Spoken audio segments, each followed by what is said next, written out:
ദൈവനാമം മഹത്വപ്പെടുമാറാകട്ടെ. ഓർപ്പിച്ചതുപോലെ നമുക്ക് ഹബക്കൂക്കിൻ്റെ പുസ്തകത്തിൻ്റെ പഠനം ഇന്നും തുടരാം. ഹബക്കൂക്കിൻ്റെ പ്രവചനം 3-ാമത്തെ അധ്യായം നമുക്കിന്ന് മുഴുവനായിട്ട് പഠിക്കാം. ഇത് നമ്മളുടെ 5-ാമത്തെയും അവസാനത്തെയും ക്ലാസ്സാണ് ഈ പുസ്തകത്തിൽ നിന്ന്. ഈ അധ്യായം നിങ്ങളെല്ലാവരും ഒരു തവണയെങ്കിലും വായിച്ചു എന്ന് ഞാൻ വിചാരിക്കുകയാണ്. ഈ പുസ്തകത്തിൻ്റെ ഈ അധ്യായത്തെ നമുക്ക് 4ആയിട്ട് തിരിക്കാം. 1-ാമത്തെയും 2-ാമത്തെയും വാക്യത്തിൽ നാം ഇങ്ങനെയാണ് കാണുന്നത്: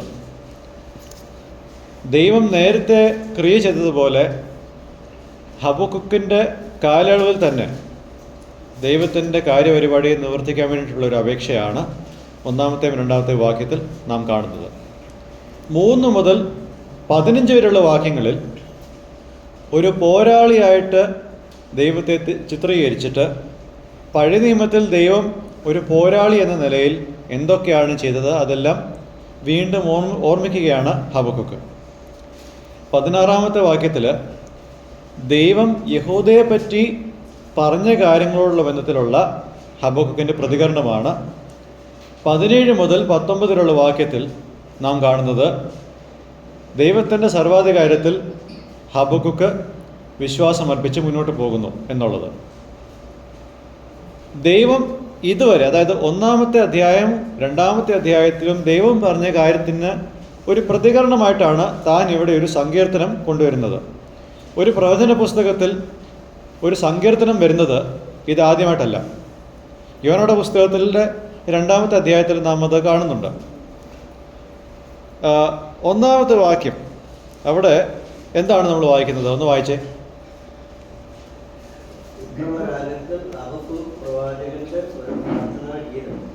ഓക്കെ, ഒരു പ്രാർത്ഥനാ ഗീതം. എന്തുകൊണ്ടാണ് പിന്നീട് വരുന്ന ഒരു തലമുറയ്ക്ക് ഈ ഒരു പ്രാർത്ഥനാ ഗീതം താൻ എഴുതുന്നത്? ഇപ്പോൾ ഈ ഒരു സാഹചര്യത്തിൽ ബാബിലോൺ തൻ്റെ ഇഷ്ടത്തിനനുസരിച്ച് എല്ലാം ചെയ്യുന്നു എന്നുള്ളത് മനുഷ്യൻ കാണുക, ജനമറിയണം ദൈവം സർവാധികാരിയാണെന്ന്. അതായത് ദൈവം ഇവിടെ യഹൂദയുടെ പാപങ്ങളെ മാത്രമല്ല അഡ്രസ്സ് ചെയ്യുന്നത്, ബാബിലോണിൻ്റെ പാപങ്ങളെയും കൂടെ അഡ്രസ്സ് ചെയ്യുന്നു എന്നുള്ള കാര്യം കൂടെ വെളിപ്പെടുത്താൻ വേണ്ടിയിട്ട്, ഇത് ഇനിയും വരാനുള്ള തലമുറയ്ക്ക് അറിയാൻ വേണ്ടിയിട്ടാണ് താൻ ഇതിലെഴുതുന്നത്. നമുക്ക് 1-2 വാക്യങ്ങളൊന്ന് വായിക്കാം. ഇപ്പോൾ 2-ാമത്തെ വാക്യം ഒന്ന് വായിക്കാം.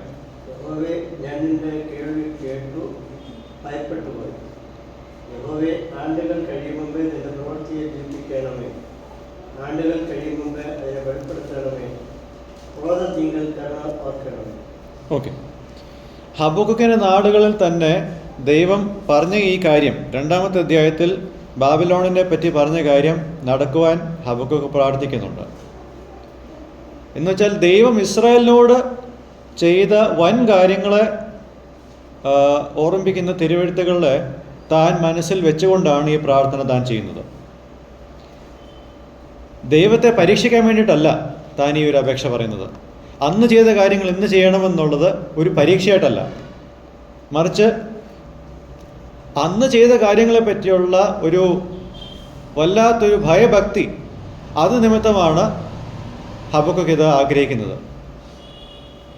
This is an earnest desire to see God at work, showing His faithfulness to Israel as God deals with Israel's enemies. ദൈവം ഇസ്രായേലിൻ്റെ ശത്രുക്കളോട് ഇടപെട്ട് ദൈവത്തിൻ്റെ വിശ്വസ്തത ദൈവം കാണിക്കുന്ന ആ ഭൂതകാല സംഭവങ്ങൾ അത് ഇവിടെയും കാണുവാൻ താൻ ആഗ്രഹിക്കുന്നു. Here, Israel appears to be in a similar situation. There they were attacked, now they are going to be attacked. അന്ന് അവർക്ക് അക്രമം നേരിടേണ്ടി വന്നു, ഇന്നവർ അക്രമം നേരിടാൻ പോകുന്നു. അന്ന് അനുഭവിച്ച രക്ഷ ഇന്നും അനുഭവിക്കാൻ ഇദ്ദേഹം ആഗ്രഹിക്കുന്നു. ദൈവത്തിന് മാറ്റം വരുന്നില്ല, സമയത്തിനനുസരിച്ച് മാറ്റം വരുന്നില്ല എന്നുള്ള കാര്യം ഹബക്കൂക്കിനറിയാം. താൻ അന്നും ഇന്നും ഒരുപോലെയാണ്. യഹൂദ ദേശത്തോടുള്ള ബന്ധത്തിലുള്ള തൻ്റെ മനോഭാവം ഒട്ടും മാറുന്നുമില്ല. എന്നാൽ അതേസമയം ദൈവത്തിൻ്റെ ക്രോധം യഹൂദയുടെ മേലുണ്ടെന്നുള്ള കാര്യവും ഹബക്കൂക്ക് സമ്മതിക്കുന്നുണ്ട്. ദൈവത്തെപ്പറ്റി അറിയാവുന്ന കാര്യങ്ങൾ മനസ്സിൽ വെച്ചുകൊണ്ട് താൻ എന്താ ഇവിടെ പറയുന്നത്? In rage remember compassion. നിന്റെ ക്രോധത്തിൻ്റെ മധ്യത്തിൽ എന്താണ് താൻ ഓർക്കേണ്ടത്? ദയ. താൻ ദയ ഓർക്കണം. കാരണം ദൈവം അബ്രഹാമിനോട് ചെയ്ത ഉടമ്പടിയെ മനസ്സിൽ വെച്ചുകൊണ്ടാണ് താൻ ഈ ഒരു അപേക്ഷ ഇവിടെ കൊടുക്കുന്നത്. ഇനി നമുക്ക് 3 മുതൽ 15 വരെയുള്ള വാക്യങ്ങൾ നമുക്കൊന്ന് ഓടിച്ചു നോക്കാം. ആദ്യമായിട്ട് 3-ാമത്തെ വാക്യം നോക്കാം. ദൈവം തേമാനിൽ നിന്നും പരിശുദ്ധൻ പാറാൻ പർവ്വതത്തിൽ നിന്നും വരും. അവന്റെ പ്രഭ ആകാശത്തെ മൂടുന്നു. അവന്റെ സ്തുതിയാൽ ഭൂമി നിറഞ്ഞിരിക്കുന്നു. ഈ 3-ാമത്തെ വാക്യം പരാമർശിക്കുന്നതിലൂടെ ഹബക്കുക്ക് ഈ സങ്കീർത്തനം വായിക്കുന്ന വ്യക്തികളെ ആവർത്തന പുസ്തകം 33:2 കൊണ്ടുപോകുന്നത്. ഈ ഒരു അധ്യായം നമ്മൾ വായിക്കുമ്പോൾ ഇതിനു മുമ്പുള്ള തിരുവെഴുത്തുകളുടെ അടിസ്ഥാനത്തിൽ വേണം അതിനെ കാണാൻ. അതുകൊണ്ട് തന്നെ അത് മനസ്സിലായാലേ ഇത് ശരിക്കും മനസ്സിലാക്കാൻ പറ്റത്തുള്ളൂ. 33-ാമത്തെ അധ്യായം ഡ്യൂട്രോണമി 33:2 അതും കൂടെ വായിക്കാം. അവൻ പറഞ്ഞതെന്നാൽ യഹോവ സീനായിൽ നിന്ന് വന്നു, അവർക്ക് സോയീരിൽ നിന്ന് ഉദിച്ചു, പാറാൻ പർവ്വതത്തിൽ നിന്ന് വിളങ്ങി, ലക്ഷോപലക്ഷം വിശുദ്ധന്മാരുടെ അടുക്കൽ നിന്ന് വന്നു, അവർക്ക് വേണ്ടി അഗ്നിമയമായ ഒരു പ്രമാണം അവന്റെ വലം കൈയിൽ ഉണ്ടായിരുന്നു. പാരാൻ എന്നുള്ള സ്ഥലത്തിൻ്റെ പേര് ഇവിടെയുണ്ട്, ഹബക്കുക്കിലും ഉണ്ട്, ആവർത്തന പുസ്തകത്തിലുണ്ട്, ഹബക്കുക്കിലുണ്ട്. അപ്പോൾ ഈ ഒരു സ്റ്റേറ്റ്മെൻറ്റ്, ആവർത്തന പുസ്തകം 33:2 ഈ സ്റ്റേറ്റ്മെൻറ്റ്, ഈ പരാമർശം, അത് എന്താണ് കമ്മ്യൂണിക്കേറ്റ് ചെയ്യാൻ ആഗ്രഹിക്കുന്നത്? The God of Israel establishes his rain over Israel's neighbours and over all the earth. ഇസ്രായേലിൻ്റെ അയൽ ദേശക്കാരുടെ മേലും ഭൂമിയിലുള്ള എല്ലാ ദേശങ്ങളുടെ മേലും ദൈവത്തിൻ്റെ ആധിപത്യം ഉണ്ട്. The glory and majesty of this God goes beyond the filling of the earth. ഈ ഭൂമി നിറയ്ക്കുന്നതിനേക്കാൾ അപ്പുറമായിട്ടാണ് ദൈവത്തിൻ്റെ മഹത്വവും മഹിമയും പോകുന്നത്. അത് സ്വർഗത്തെയും വരെ മൂടുന്ന ഒരു കാര്യമാണ്. It covers the heavens. ഇനി നമുക്ക് 4 മുതൽ 15 വരെയുള്ള വാക്യങ്ങളിൽ ഞാൻ നേരത്തെ പറഞ്ഞതുപോലെ ഒരു പോരാളിയായിട്ട്, ഒരു യുദ്ധവീരനായിട്ടുള്ള ഒരു ചിത്രീകരണമാണ് ദൈവത്തെ പറ്റി കൊടുക്കുന്നത്. കാരണം ഈ വാക്യങ്ങളിൽ splendour, marching, riding of horses and chariots, bow and arrow, spear, horses, കുതിര, കുന്തം, അമ്പും വില്ലും, രഥങ്ങൾ, കുതിരകൾ, അങ്ങനെയുള്ള പരാമർശങ്ങളെല്ലാം എന്തുമായിട്ടാണ് നമുക്ക് ചേർത്ത് വെക്കാൻ സാധിക്കുക? ഒരു പോരാളി, ഒരു വാറിയർ, ആ ഒരു ചിത്രമാണ് ഇവിടെ ഹബക്കുക്ക് കൊടുക്കുന്നത്. ഹബക്കുക്ക് ഇങ്ങനെ ദൈവത്തെപ്പറ്റി സംസാരിക്കുന്നത് ദൈവം തന്നെ അങ്ങനെ തന്നെയാണ് പരിചയപ്പെടുത്തിയത്, സൈന്യങ്ങളുടെ Jehovah. So he can be portrait than any other way in this context. ഈ പശ്ചാത്തലത്തിൽ ഇതല്ലാതെ വേറൊരു അവതരണവും ദൈവത്തെപ്പറ്റി ഇല്ല പറയാൻ. ശത്രുക്കളുള്ളപ്പോൾ ഇസ്രായേലിന് വേണ്ടിയിട്ട് യുദ്ധം ചെയ്യുന്നത് അവരുടെ പോരാളിയായ യഹോവയാണ്. അതാണ് നമ്മളിവിടെ കാണുന്നത്.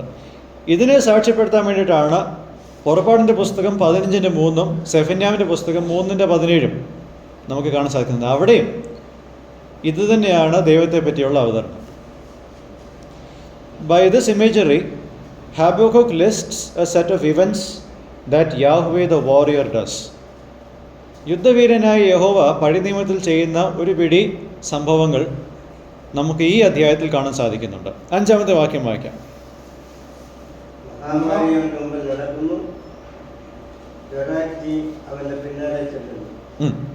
Before him goes pestilence and plague comes after him. മഹാമാരിയും ബാധകളും പുറപ്പാട് പുസ്തകത്തിൽ മിസ്രൈമിനോടുള്ള ബന്ധത്തിൽ നടന്ന സംഭവങ്ങളുടെ ഒരു പരാമർശമാണ് നാം ഇവിടെ കാണുന്നത്. ഇനി 7-ാമത്തെ വാക്യം ശ്രദ്ധിച്ചേ.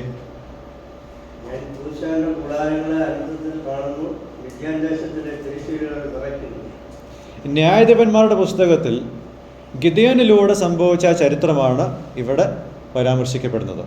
ഇനി 8 മുതൽ 10 വരെയുള്ള വാക്യങ്ങൾ.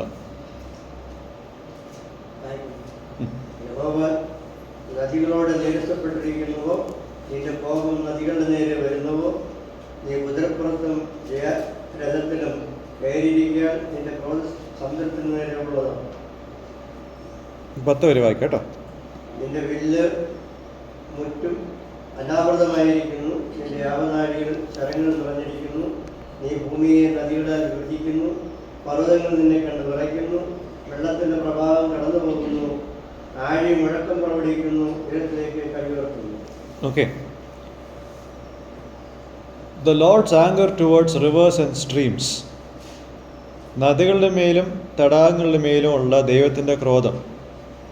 ഇത് വായനക്കാരെ കൊണ്ടുപോകുന്നത് ചെങ്കടലിൻ്റെ ആ സംഭവവും, പിന്നെ യോർദാൻ നദി നിന്നുപോയതും, പിന്നെ ഒരു പക്ഷേ നോഹയുടെ കാലത്ത് വന്ന പ്രളയവും, ഇതെല്ലാം കൂടെ ചേർത്തിട്ടുള്ള ഒരു സംഭവമാണ് ഇവിടെ ഹബക്കുക്ക് പരാമർശിക്കുന്നത്. ഇനി 11ാമത്തെ വാക്യം കൂടെ ശ്രദ്ധിക്കാം. നിന്റെ അസ്ത്രങ്ങൾ പായുന്ന പ്രകാശത്തെങ്കിലും മിന്നിച്ചാടുന്ന കുന്തത്തിന്റെ ശോഭയിലും സൂര്യനും ചന്ദ്രനും സ്വഗ്രഹത്തിൽ നിൽക്കുന്നു. യോശുവയുടെ പുസ്തകം, അവിടെ ഒരു സംഭവമുണ്ട്. സൂര്യനും ചന്ദ്രനും അതാത് സ്ഥലങ്ങളിൽ നിന്ന് ആ ഒരു കാര്യം. All of these actions are done in context of war and deliverance of Israelites. ഈ പറഞ്ഞ എല്ലാ കാര്യങ്ങളും, ഞാൻ ഇപ്പോൾ പറഞ്ഞ എല്ലാ കാര്യങ്ങളും യുദ്ധത്തിൻ്റെ പശ്ചാത്തലത്തിൽ നടന്ന കാര്യങ്ങളാണ്.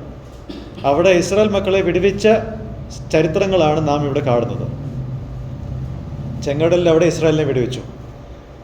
സൂര്യനും ചന്ദ്രനും നിർത്തിയപ്പോഴും അവിടെ ഇസ്രായേലിൻ്റെ യുദ്ധമാണ് നടന്നത്. അപ്പോൾ അതെല്ലാം ഇവിടെ ഓർമ്മിക്കുകയാണ്.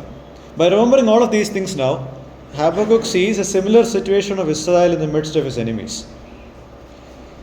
ഇതെല്ലാം ഓർമ്മിക്കുന്നതിലൂടെ ഹബക്കുക്ക് ഇവിടെ അതേ സാഹചര്യം തന്നെയാണ് കാണുന്നത്. ഇസ്രായേൽ തങ്ങളുടെ ശത്രുക്കളുടെ മുമ്പാകെ ഫേസ് ചെയ്യുന്ന അതേ സാഹചര്യം. But Habakkuk also knows that God's decision to punish Judah also stands as much as he has preserved Israel from its enemies. Israel മക്കളെ ശത്രുക്കളിൽ നിന്നും വിടുവിക്കുന്ന ആ സംഭവം ഒരു വശത്ത് ഉണ്ട്. എന്നാൽ മറുവശത്ത് ഹബക്കുക്കിനറിയാം ഇസ്രായേലിനെ പണിഷ് ചെയ്യുവാൻ, ശിക്ഷിക്കുവാനുള്ള ദൈവിക പദ്ധതി അതുപോലെ തന്നെ ഉണ്ട്. രക്ഷയുടെ പദ്ധതി ഒരു വശത്തുണ്ട്, അതുപോലെ തന്നെ ശിക്ഷയുടെ പദ്ധതിയും മറുവശത്ത് ഉണ്ട്. He acknowledges that God the warrior is not powerless when Babylonians invade Judah.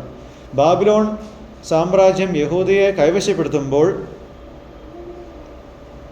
ബലരഹിതനായിട്ടുള്ള ഒരു വ്യക്തിയല്ല യഹോവ, ശക്തിയില്ലാത്തൊരു വ്യക്തിയല്ല യഹോവ. Rather, God is the same in the past and he continues to be so even when Judah is punished.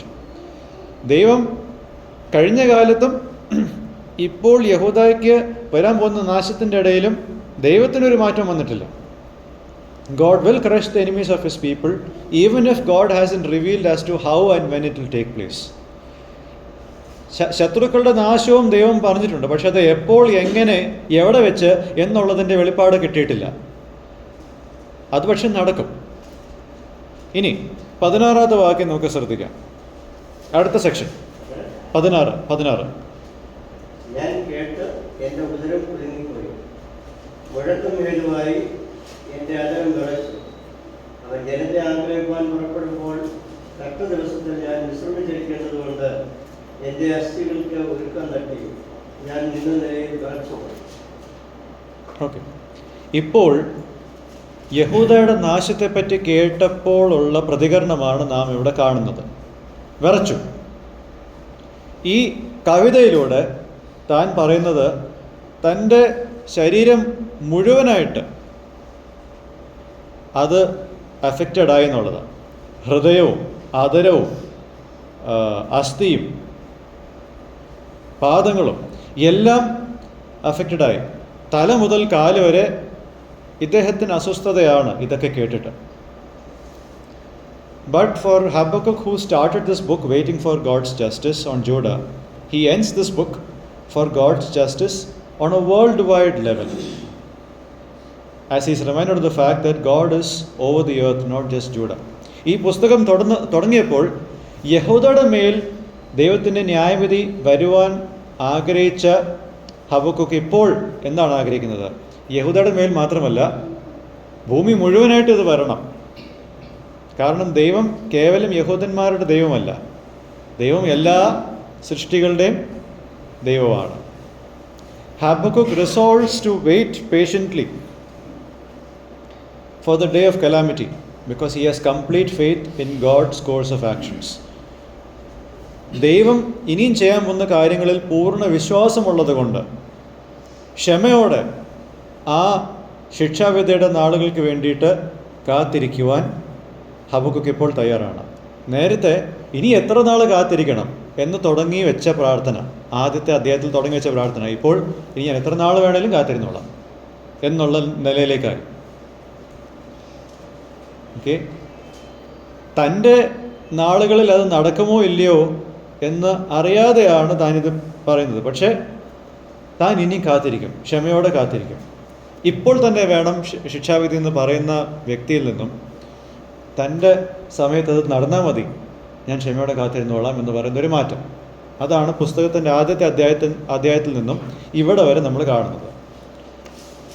ഇനി ക്ഷമയോടെ കാത്തിരിക്കുമ്പോൾ തനിക്ക് ചുറ്റും ഇനി എന്താ നടക്കുന്നത്? അതായത് ബാബിലോണിൻ്റെ ശിക്ഷാവിധിയെപ്പറ്റി ക്ഷമയോടെ കാത്തിരിക്കും. അതിനുവേണ്ടി കാത്തിരിക്കുമ്പോൾ താൻ നിൽക്കുന്ന പ്രദേശത്തിന് എന്ത് സംഭവിക്കും, തനിക്ക് ചുറ്റുപാട് എന്തൊക്കെയാണ് സംഭവിക്കുന്നത്? അതാണ് 17 മുതൽ 19 വരെയുള്ള വാക്യങ്ങൾ നമ്മൾ കാണുന്നത്. ഒരു പക്ഷേ ഈ പുസ്തകത്തിൽ ഏറ്റവും കൂടുതൽ വായിക്കപ്പെടുന്ന ഭാഗം ഇതായിരിക്കും. നമ്മളെല്ലാവരും കൂടുതൽ വായിച്ച ഭാഗം ഞാൻ ഈ പറയാൻ പോകുന്ന വാക്യങ്ങളാണ്. നമുക്കൊന്ന് വായിക്കാം. മുന്തിരിവള്ളിയിൽ അനുഭവം ഉണ്ടാകുകയില്ല, ഒലിമരത്തിൻ്റെ പ്രയത്നം നിഷ്ഫലമായി പോകും, ജനങ്ങൾ ആഹാരം വിളയിക്കുകയില്ല, ആട്ടിൻകൂട്ടം തൊഴുത്തിൽ നിന്ന് നശിച്ചു പോകും, ഗോശാലകളിൽ കന്നുകാലി ഉണ്ടായിരിക്കുകയില്ല. എങ്കിലും ഞാൻ യഹോവയിൽ ആനന്ദിക്കും, എൻ്റെ രക്ഷയുടെ ദൈവത്തിൽ ഘോഷിച്ച് ഉല്ലസിക്കും. യഹോവയായ കർത്താവ് എൻ്റെ ബലമാകുന്നു, അവൻ എൻ്റെ പേടമാൻ കാൽ പോലെയാക്കുന്നു, ഉന്നതികളിൽ മേൽ എന്നെ നടക്കുമാറാക്കുന്നു, സംഗീത പ്രമാണിക്ക് ചന്ദ്രനാഥ്. ഓക്കെ, നമ്മൾ മനസ്സിലാക്കേണ്ട ഒരു കാര്യം, യഹൂദ രാജ്യത്തിൻ്റെ സാമ്പത്തിക വ്യവസ്ഥ അടിസ്ഥാനമായിരിക്കുന്നത് കൃഷിയും കന്നുകാലികളുടെയും സാന്നിധ്യത്തിലാണ്. കൃഷി എന്ന് പറയുമ്പോൾ പെർമനൻറ്റ് ക്രോപ്സ് ഉണ്ടാവും. അതായത് ഫലങ്ങൾ പുറപ്പെടുവിക്കുന്ന മരങ്ങളുണ്ടാവും, ഒലിവ് മരങ്ങളുണ്ടാവും, മുന്തിരി തോട്ടങ്ങളുണ്ടാവും, പിന്നെ അതാത് സീസണിൽ വരുന്ന ക്രോപ്സ്, ഗോതമ്പ്, യവം, പിന്നെ കന്നുകാലികൾ. ഇതൊക്കെയാണ് അവരുടെ എക്കണോമി എന്ന് പറയുന്നത്. ഈ 17-ാമത്തെ വാക്യം പറയുന്നതിലൂടെ താൻ എന്താണ് ഉദ്ദേശിക്കുന്നത്? He is using this passage to say that everything that is central to a peaceful existence of Judah and even his personal income and livelihood will cease as God judges Judah by Babylon. ബാബിലോണിനെ ഉപയോഗിച്ച് ദൈവം യഹൂദയെ ശിക്ഷിക്കുമ്പോൾ ഈ യഹൂദ ദേശത്തിന് സമാധാനമായിട്ട് മുന്നോട്ട് പോകുവാൻ ആവശ്യമുള്ള എല്ലാ കാര്യങ്ങളും, തൻ്റെ വരുമാനവും ഉപജീവനവും എല്ലാം നീങ്ങിപ്പോകും. ഇറ്റ് വിൽ സീസ്, അത് നിർത്തും ദൈവം. യഹൂദന്മാരുടെ സംസ്കാരത്തിൽ ഒരു സന്തോഷത്തിൻ്റെ ഒരു ഒക്കേഷൻ വന്നാൽ ഒഴിച്ചുകൂടാൻ പറ്റാത്ത ഒരു സാധനമാണ് വീഞ്ഞ്. ഒരു വിവാഹത്തിന് അതില്ലെങ്കിലുള്ള സാഹചര്യം ആലോചിച്ച് നോക്കണം. യോഹന്നാന്റെ സുവിശേഷം 2-ാമത്തെ അധ്യായത്തിൽ അതായിരുന്നു കൺസേൺ. അതുകൊണ്ടാണ് യേശു വെള്ളത്തിനെ വീഞ്ഞാക്കിയത്. അപ്പോൾ വീഞ്ഞ് അവർക്ക് ആനന്ദം കൊടുക്കുന്നൊരു കാര്യമാണ്. ഒലിവെണ്ണ അവർക്ക് മന്ദിരത്തിൻ്റെ ആവശ്യങ്ങൾക്കായിട്ട് ഉപയോഗിക്കുന്ന ഒരു കാര്യമാണ്. അതോടൊപ്പം തന്നെ വീട്ട് ആവശ്യങ്ങൾക്കും, മന്ദിരത്തിൽ ദീപം തെളിയിക്കുന്നതും, പിന്നെ വീട്ടിൽ ഇലക്ട്രിസിറ്റി ഇല്ലാത്തതുകൊണ്ട് ദീപം തെളിയിക്കണം, അതിൽ ഒലിവെണ്ണ തന്നെ വേണം. പിന്നെ ഗോതമ്പും യവവും അവരുടെ ദേശീയ ആഹാരങ്ങളാണ്. കന്നുകാലികളും ആടുകളും ഒന്നും ഇല്ല എന്ന് പറയുമ്പോൾ തന്നെ എന്താണ് അതുകൊണ്ട് അർത്ഥമാക്കുന്നത്? നോ ഫെസ്റ്റിവൽസ്, ഉത്സവങ്ങളില്ല, ദൈവത്തിൻ്റെ ആലയത്തിൽ ആരാധനയില്ല, എല്ലാം നശിച്ചു പോകും. എന്നുവെച്ചാൽ ഉപജീവനത്തിനുള്ളതെല്ലാം പോകും, സന്തോഷം നൽകുന്ന ഒന്നും അവിടെ ഇല്ല, ആരാധനയ്ക്കായിട്ട് ഒന്നും അവിടെ ഇല്ല, വരുമാന മാർഗങ്ങളൊന്നുമില്ല. Everything is going to go. ഇതിൻ്റെ മധ്യത്തിലാണ് ഹബക്കുക്ക് പറയുന്നത്, ഞാൻ യഹോവയിൽ ആനന്ദിക്കും. What makes him say that? ഈ സാഹചര്യങ്ങളുടെ നടുവിൽ എന്താണ് ഹബക്കുക്ക് അങ്ങനെ പറയാൻ പ്രേരിപ്പിച്ചത്? This characteristic of joy is not dependent on circumstances. ആനന്ദിക്കുക, ഓക്കെ, ടെക്നിക്കൽ പർപ്പസിന് വേണ്ടിയിട്ട് നമുക്കിവിടെ ഹാപ്പിനെസ്സും ജോയും കൂടെ ഒന്ന് കമ്പയർ ചെയ്യാം. മലയാളത്തിൽ ഈ രണ്ട് വാക്കുകൾക്കും ഒരു വാക്ക് തന്നെയാണ് ഉള്ളതെന്ന് തോന്നുന്നു, ആനന്ദം. പക്ഷെ നമുക്ക് സന്തോഷവും ആനന്ദവും തമ്മിലൊന്ന് വേർതിരിക്കാം. സന്തോഷം ഹാപ്പിനെസ്, ആനന്ദം joy. Happiness is dependent on circumstances. സാഹചര്യങ്ങളുടെ അടിസ്ഥാനത്തിലാണ് സന്തോഷം മനുഷ്യന് വരുന്നത്. പക്ഷേ ആനന്ദം സാഹചര്യങ്ങൾക്ക് അതീതമാണ്. It's beyond circumstances. It is a state of mind which finds its happiness in God irrespective of situation. ഏത് സാഹചര്യങ്ങളുമാകട്ടെ ഒരു വ്യക്തിക്ക് തൻ്റെ മനസ്സിൽ ആനന്ദം കണ്ടെത്തുന്ന ഒരു അവസ്ഥ. Habakkuk is joyful in the midst of all of these things. ഇതിൻ്റെ എല്ലാം മധ്യത്തിൽ ഹബക്കുക്ക് സന്തോഷവാൻ അല്ലെങ്കിൽ ആനന്ദം കാണിക്കുന്നു. എന്തുകൊണ്ടാണ്? 5 കാരണങ്ങളുണ്ട്. ഇതിനകം നമ്മൾ കണ്ട 5 കാരണങ്ങളുണ്ട്. 1, ദൈവം ഭൂമിയിലൊക്കെയും ശ്രേഷ്ഠനാണ്. 2, എല്ലാ കാര്യങ്ങളിലും ദൈവം സർവാധികാരിയാണ്, എല്ലാം തൻ്റെ നിയന്ത്രണത്തിലാണ്. 3, God is holy and eternal. ദൈവം വിശുദ്ധനും നിത്യനുമാണ്. 4, ഗോഡ് ഇസ് ജസ്റ്റ്. ദൈവം നീതിമാനാണ്. 5, God keeps his covenant promises. താൻ വെച്ച ഉടമ്പടി വാഗ്ദത്തങ്ങളെല്ലാം ദൈവം നിവർത്തിക്കും. He completely accepts God sovereignty and sees his strength in it. ദൈവത്തിൻ്റെ സർവാധികാരത്തെ മുഴുവനായിട്ട് സ്വീകരിച്ച് തൻ്റെ ബലം താൻ അതിലാണ് കണ്ടെത്തുന്നത്. ഇനി വരാൻ പോകുന്ന നാളുകൾ എളുപ്പമുള്ള കാലങ്ങളല്ല. എങ്കിൽ പോലും ആ നാളുകളെ തരണം ചെയ്യുവാൻ ദൈവം തനിക്ക് ശക്തി നൽകും. ആ നൽകുന്നതിലാണ് ഹബക്കുക്ക് ആശ്രയിക്കുന്നത്. He makes my feet or he sets my feet like hinds feet and makes me ട്രെഡ് on my high places. ഇതാണ് ഈ ടെക്സ്റ്റിൻ്റെ എക്സ്പ്ലനേഷൻ. ഇനി നമുക്ക് ഈ പുസ്തകത്തിൽ അല്ലെങ്കിൽ ഈ ഭാഗത്തിൽ നിന്നുമുള്ള ചില ലെസൺസ് നമുക്ക് ശ്രദ്ധിക്കാം. ഞാൻ നേരത്തെ പറഞ്ഞതുപോലെ മാറുന്ന സാഹചര്യത്തിൻ്റെ അടിസ്ഥാനത്തിലല്ല ഹബക്കുക്കിൻ്റെ സന്തോഷം അല്ലെങ്കിൽ ആനന്ദം താൻ കണ്ടെത്തുന്നത്. മാറാത്ത ദൈവത്തിലാണ് താൻ തൻ്റെ ആനന്ദത്തെ കണ്ടെത്തുന്നത്. ജീവിതത്തിന് ആവശ്യമുള്ള എല്ലാ കാര്യങ്ങളും നിന്നുപോയാലും താൻ ദൈവത്തിൽ ആനന്ദിക്കും. എന്തുകൊണ്ടാണ് ഹബക്കുക്കിന് ഇത്തരം ഒരു ആനന്ദമുള്ളത്? 2-ാമത്തെ അധ്യായത്തിൻ്റെ 4-ാമത്തെ വാക്യത്തിൽ നീതിമാൻ വിശ്വാസത്താൽ ജീവിക്കുമെന്നുള്ളത് ദൈവം പറഞ്ഞ കാര്യമാണ്. See, faith is not just about placing our trust in God's ability. ദൈവത്തിനൊരു കാര്യം ചെയ്യാൻ കഴിയും എന്നുള്ള കാര്യത്തിൽ വെക്കുന്ന ഒരു കാര്യം മാത്രമല്ല വിശ്വാസം. Faith is also about placing our trust in the sovereignty of God and His choice to do whatever He decides with us. ദൈവത്തിന് ഇന്ന കാര്യങ്ങൾ ചെയ്യാൻ സാധിക്കുമെന്ന് പറയുന്നത് മാത്രമല്ല വിശ്വാസം. മറിച്ച് ദൈവം സർവാധികാരിയാണെന്നുള്ള കാര്യത്തിൽ ഞാൻ എൻ്റെ ഹൃദയത്തെ പൂർണ്ണമായിട്ട് ഏൽപ്പിക്കുന്നു എന്നുള്ള കാര്യം കൂടെയാണ് വിശ്വാസം. ദൈവം എൻ്റെ ജീവിതമായിട്ട് എന്ത് വേണമെങ്കിലും ചെയ്തോട്ടെ എന്ന് പറയുന്നതാണ് വിശ്വാസം.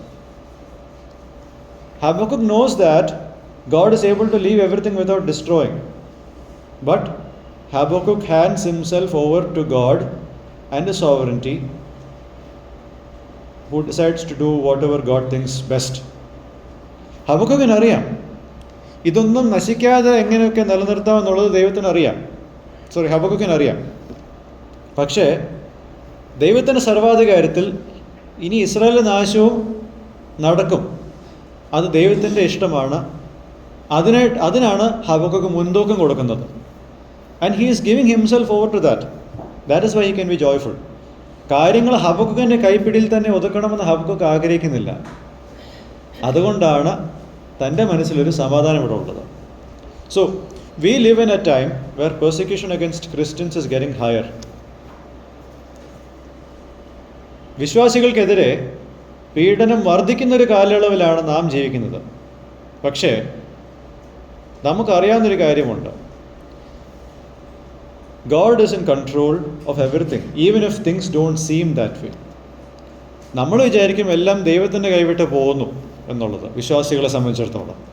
പക്ഷേ അവിടെയും ദൈവത്തിൻ്റെ നിയന്ത്രണം സമ്പൂർണ്ണമാണെന്നുള്ളതാണ് നാം മനസ്സിലാക്കേണ്ടത്. Perhaps all what we enjoy as Christians will soon be taken away.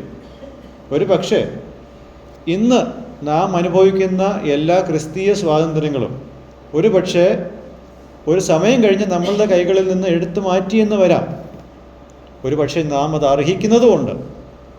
May be we deserve it, because there are a lot of things are going wrong among us. നമ്മളുടെ ഇടയിൽ തെറ്റായ പല കാര്യങ്ങളും നടക്കുന്നുണ്ട്. And how long will God tolerate that? But if we truly have a faith-based relationship with God, we will find strength in God's sovereignty and His work in sustaining us. യഥാർത്ഥമായിട്ടുള്ളൊരു വിശ്വാസ ബന്ധം നമുക്ക് ദൈവത്തോടുണ്ടെങ്കിൽ ദൈവത്തിൻ്റെ സർവാധികാരത്തിൽ നമ്മളുടെ ശക്തിയെ കണ്ടെത്തുവാൻ നമുക്കിടയാകും. ദൈവം നമ്മളെ പരിപാലിക്കുന്ന ആ ക്രിയയിൽ നമുക്ക് നമ്മളുടെ ബലത്തെ കണ്ടെത്തുവാൻ ഇടയാകും. We don't have to worry as to which party is going to be in power. God is in perfect control. June 4-ാം തീയതിക്ക് ശേഷം ഏത് പാർട്ടിയാണ് ഇന്ത്യയിൽ വരുന്നതിനെ പറ്റി നമുക്കൊരു ആകുലതയും വേണ്ട. ആ അധികാരത്തെ കൊണ്ടുവരുന്നതാരാ? ദൈവമാണ്. അതിനപ്പുറമായിട്ട് ഈ ലോകത്തുള്ള ഒരു മനുഷ്യനും ഒന്നും ചെയ്യാൻ സാധിക്കത്തില്ല. കാര്യം, ഞാൻ ഈ മെസ്സേജ് ഉണ്ടാക്കിയത് 5 വർഷം മുമ്പാണെങ്കിലും ഇപ്പോഴും അതിൻ്റെ പ്രസക്തി ഉണ്ടെന്നുള്ളതാണ്. പ്രത്യേകിച്ച് ഒരു ഇലക്ഷൻ്റെ കൗണ്ടിങ് വരുന്നതിൻ്റെ ഒരാഴ്ച മുമ്പ്. So let's keep that in mind. 2, our prayers need to express faith in the sovereignty of God. We must learn to hand ourselves over to God completely so that He can do whatever He wants. നമ്മൾ പ്രാർത്ഥിക്കുമ്പോൾ പലപ്പോഴും ദൈവത്തിൻ്റെ എബിലിറ്റിയിൽ ആശ്രയിച്ചാണ് നമ്മൾ പ്രാർത്ഥിക്കാറ്.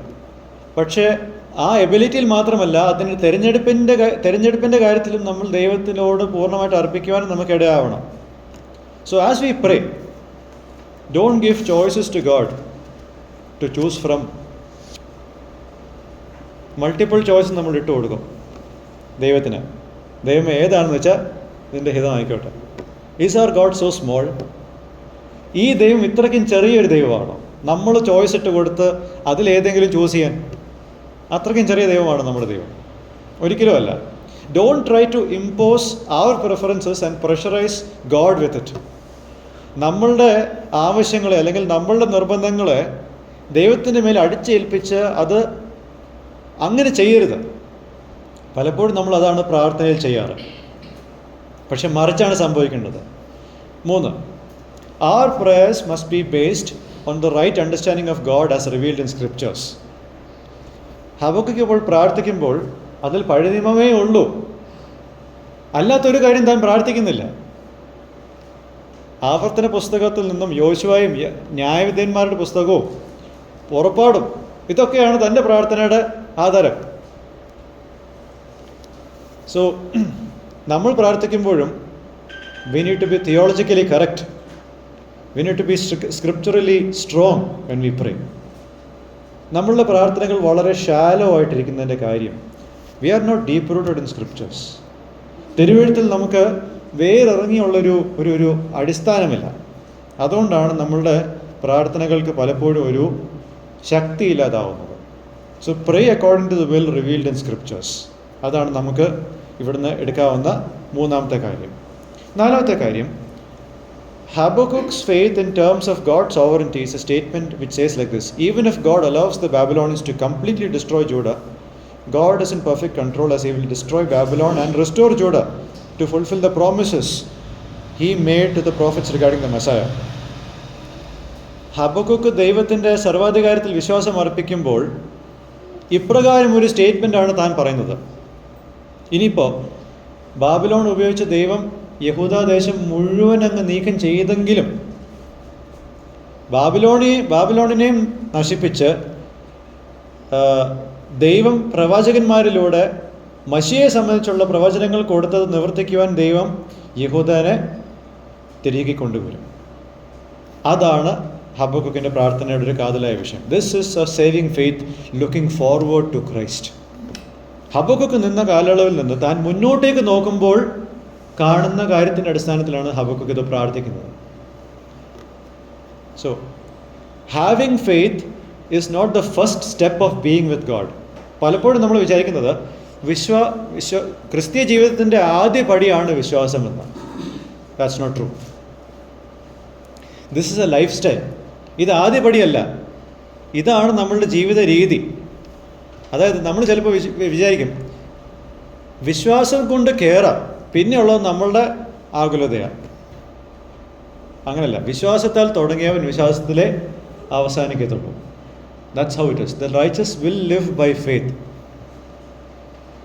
It is by this faith that we live, knowing that God works everything to fulfill according to all His purposes in Christ Jesus. ക്രിസ്തു യേശുവിലുള്ള തൻ്റെ എല്ലാ പദ്ധതികളും പൂർത്തീകരിക്കുവാൻ താൻ എല്ലാം നിവർത്തിക്കും എന്നുള്ള അറിവിൽ ഉള്ള ഒരു ആശ്രയമാണ് ഈ വിശ്വാസം. And the last thing that I want to mention here, prayer is meant to change us, not God. ഹബക്കുക്കിൻ്റെ പ്രാർത്ഥനയിൽ മാറിയത് ദൈവമല്ല, ഹബക്കുക്കാണ്. ഓക്കെ, അതാണ് നമ്മൾ എല്ലായ്പ്പോഴും ഓർക്കേണ്ട ഒരു കാര്യം. നമ്മൾ ഒരുപാട് നേരം പ്രാർത്ഥിക്കുന്നു എന്നുള്ളത് നല്ല കാര്യമാണെങ്കിൽ പോലും അതിൻ്റെ അവസാനം നമ്മൾ ദൈവത്തിൻ്റെ അടുക്കലേക്ക് കൂടുതൽ ചെല്ലുന്നില്ലെങ്കിൽ, നമ്മളുടെ സ്വഭാവത്തിനൊരു മാറ്റം വരുന്നില്ലെങ്കിൽ പിന്നെ ഈ പ്രാർത്ഥിക്കുന്നതുകൊണ്ട് ഒരു പ്രയോജനമില്ല. There is no use of praying for a long time when it is not taking you near to God and when it is not taking you to be like the Son of God. Okay? അതാണ് നമ്മൾ ഓർക്കേണ്ട ഒരു പക്ഷേ ഏറ്റവും വലിയൊരു കാര്യം.